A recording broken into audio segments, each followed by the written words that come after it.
Hello, CraftingMantis here, and welcome back to another episode on the Diamond Society server. So today we are going to be working some more on the farms and all that down here. But first, let's go ahead and take a look at some of the stuff that I've already done. And then also, one of the things that we need to do is we need to bring some villagers over. But we'll go ahead and get to that after we do kind of check things out. So I had to put some gates here because apparently we have a slime chunk. So, but this right here, this is going to end up being the tree farm down here. As you can see, we are really close to the water up there. We got drips all over the place. But I still need to decorate this, but this kind of gives you guys an idea. So we've got the bigger trees down here, and then the acacia, the oak, and the birch up here. So definitely still lots and lots of stuff to do in here. I just wanted to get the trees in here and get this all dug out before trying to decorate it. So let's go ahead and come up here and come around here. I got some cats because one of the things that I'm thinking about doing is possibly creating a creeper farm. But we will, we'll hold off on that for right now. But if we come over here, I have made some progress. Now, I found out that is a slime chunk. And so originally I was going to do like a square room and then maybe have like 2 sets of these. But instead, I ended up turning this into a slime farm. And then come to find out, I also have a slime chunk over there. So, slime has become the bane of my existence. But that is alright. We've got, I don't remember if I showed this in the other, in the prior video, but we have a nice little cactus farm here. And then I did a vine farm as well as a berry farm. So this is just to kind of stop you from being able to, get hurt from these. But, okay, if we don't do that. But you can actually, get the berries from either side. So it's a lot easier. Then you don't have to worry about getting injured and stuff. And then we got some string here to stop the vines from moving in that direction. Because I didn't want the vines to completely take over. But yeah, and then we got mycelium. Yeah, come to find out, the mushroom biome was like 6,000 blocks away. So, but we now have mycelium, and I got, a cute little mushroom farm going on over here. And then the sugar cane is now over there as well. So we've got bamboo on both of these, and of course we're losing bamboo, but that is alright because this stuff, even just these 6, producing a whole lot. And as you can see, I don't know if you guys saw that, but when this grew up, it threw off the bamboo. So this actually picked it up. So that's cool. So like if that one grows before the 5-minute mark, then that's going to get thrown off and it'll pick it up. So a little bit less loss than I originally thought, but yeah, because I had Griff over here and he saw the same thing happen. It's like, oh, I didn't realize that happened. So if that grows within 5 minutes before that despawns, then we still get it. But yeah, so that is the progress that I have made over in this area. And then also, I did bring over some new friends other than the cats. So let's go ahead and come down here. So I now have 2 cows and 2 mushrooms. So these ones are mine. I also have 2 over here. This is for C3PO and D4. So they'll come and get those at some point to add to their zoo. But yeah. So now, now I actually have, some cows and, a couple mushrooms. I don't know what I'm going to do with them yet. But that, gives me some more, potential resources and stuff. And also a source of milk. Because that has been the big thing as well. So I don't necessarily have to go all the way back to the farmhouse in order to get some milk. Alright, so that is, kind of the updates and stuff, things that I've worked on, off camera. So let's go get some villagers.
hair-raising experience of transporting these guys over here.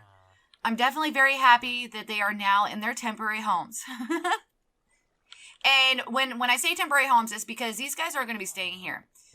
This is actually going to end up going down into the, into like another layer. So basically like a basement layer.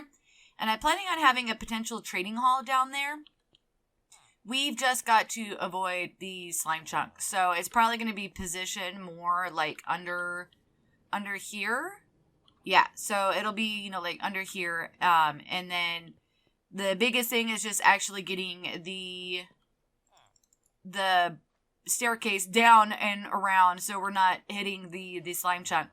So another thing, oh, and going back to the villagers. So I did have, I went through and this guy is my bookshelf librarian. He was the primary, you know, that's the primary reason for this villager. He does give me aqua affinity and the cheaper multi-shot. But the biggest thing is the bookshelves. This guy, mending for relatively inexpensive too. It's only 10 emeralds, and then that goes down if I've been trading with him and stuff. So he also gives me multi-shot, but more expensive than the other guy, as well as fortune too. So he is definitely a good villager to keep. And then we've got my farmer. I had gone through and I wanted to make sure I had one of the farmers that did wheat and potatoes, since those are the two primary crops that I have right now. And so I got this guy, and then he also ended up doing pumpkins and melons. So he is like my perfect farmer right now, which is awesome. So definitely really glad that these guys are finally in place.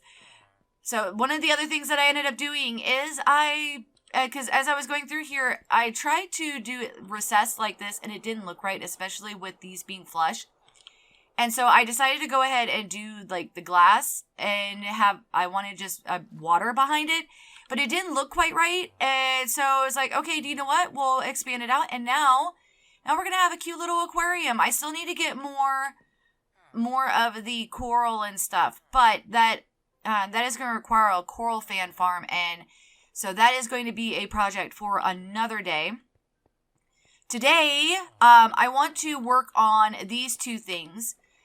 This one is going to be relatively simple. This is going to be a cocoa bean farm.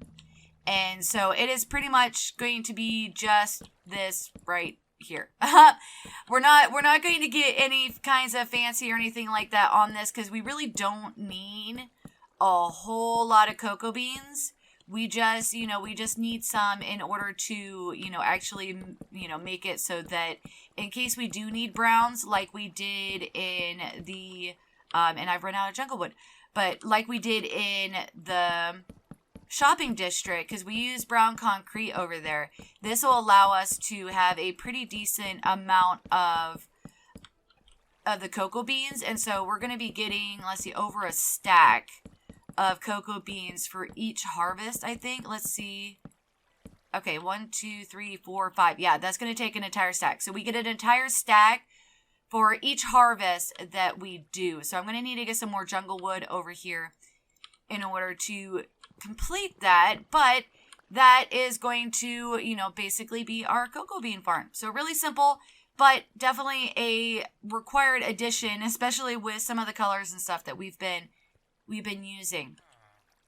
Now, this right here, this is going to be a kelp farm, because outside of the kelp that I've been harvesting, I don't have a renewable source of kelp, and that's actually what I've been using in my little cooking area. Yeah, because, we've got, have to have a furnace, because some things you can't cook in the smoker and the blast furnace. So we got all three of those over there now, so that we can, actually go through and cook up everything.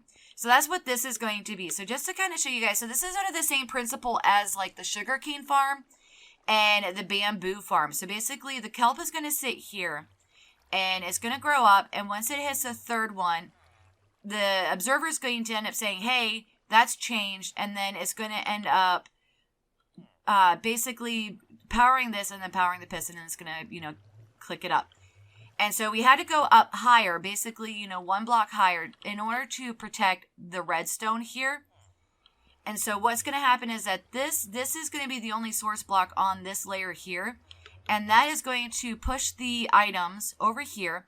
We have signs here to stop the water from flowing down. So it's going to hit the water, it's going to shoot or hit the ice, shoot over, and then down into the water stream down here. And there is a hopper down here, and it's actually a hopper chain that runs all the way around to this chest here.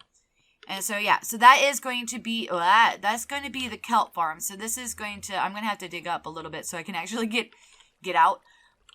But yeah, so that's going to be the kelp farm. And I figured before I actually put it all in, I wanted to bring, show you guys how it is put together. Because it's going to be a little difficult to see, especially like the back stuff, once I get it all in. So, and then we're going to end up putting the glass on, just like we did for the melon and pumpkins and the cactus.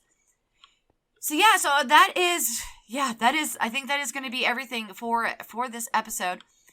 I'm going to go and get the coral fan farm up so we can actually get some coral fans farmed up, because we need those both for the aquarium here as well as the next layer around the palace, because the next circle is actually going to end up being a more natural area, so kind of like parks and stuff, and maybe a few small buildings, but that is going to be for another time. So I hope you guys have enjoyed this episode. If you did, definitely hit that like button. If you're new to the channel, click the Mantis icon to subscribe, then hit the bell button to get notified when I put out additional content. Want to check out more of my videos? Try the one on the left, or you could check out the playlist on the right. That's it for now, but I'll see you guys in the next episode.